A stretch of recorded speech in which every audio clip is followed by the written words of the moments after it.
Hi friends, please subscribe to Amravati Media and press the bell icon for more latest updates. జగన్పై నిందలు ఇంకెంతకాలం చంద్రబాబు పరనింద ఆత్మస్తుతి. రాజకీయ నాయకులు సాధారణంగా ఈ రెండింటిలో ఒక మార్గాన్ని విచ్చలవిడిగా అనుసరిస్తూ ఉంటారు. తమ రాజకీయ ప్రత్యర్థులను తిడుతూ ఉంటే చాలు, ఆ తిట్లే తమకు కూడి పెడతాయని, ఓట్లు వేయిస్తాయని నమ్మే బాపతు ఒక కేటగిరీ ఉంటారు.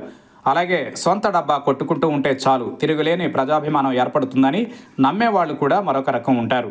కానీ ఏపీ ముఖ్యమంత్రి నారా చంద్రబాబు నాయుడు రూటే సెపరేట్.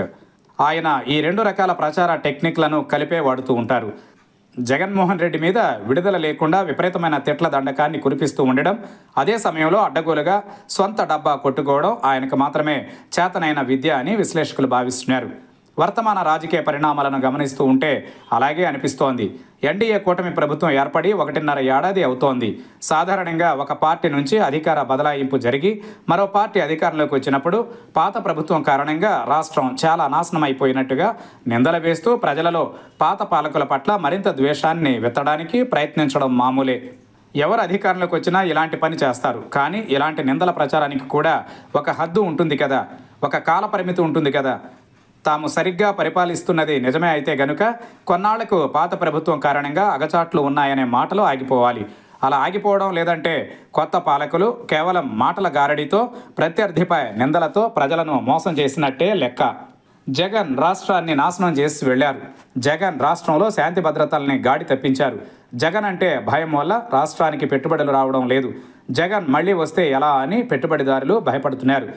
ఎప్పటికీ ఇక జగన్ రాడనే భరోసాను ప్రజలు పెట్టుబడిదారులకు కలిగించాలి. ఇలాంటి రకరకాల నిందాత్మక వ్యాఖ్యలు చంద్రబాబు నాయుడు ఎన్నిసార్లు చేసి ఉంటారో లెక్కే లేదు. వాస్తవం గమనిస్తే కొన్నాళ్లు ఇలాంటి మాటలతో నెట్టుకు రావడంలో తప్పులేదు. కానీ అధికారంలోకి వచ్చిన ఏడాది తరువాత విశాఖలో 2 రోజుల పాటు అంతర్జాతీయ స్థాయి పెట్టుబడిదారులను ఆహ్వానిస్తున్న భాగస్వామ్య సదస్సు నిర్వహిస్తున్న సమయంలో కూడా ఇంకా సమాజంలో అలజడులు ఉంటే పెట్టుబడులు రావు అంటూ సన్నాయి నొక్కులు నొక్కడం మంచి పద్ధతి కాదు.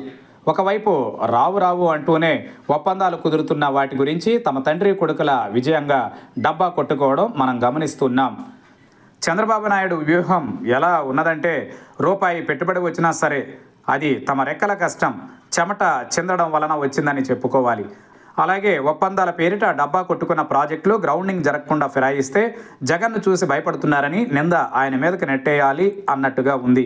కానీ బతికినంతకాలం జగన్ను నిందించడం ద్వారానే మైలేజీ తెచ్చుకోవాలనే కుట్రపూరిత రాజకీయం సాగిస్తే ప్రజలు చేదరించుకుంటారని పాలకులు గ్రహించాలి.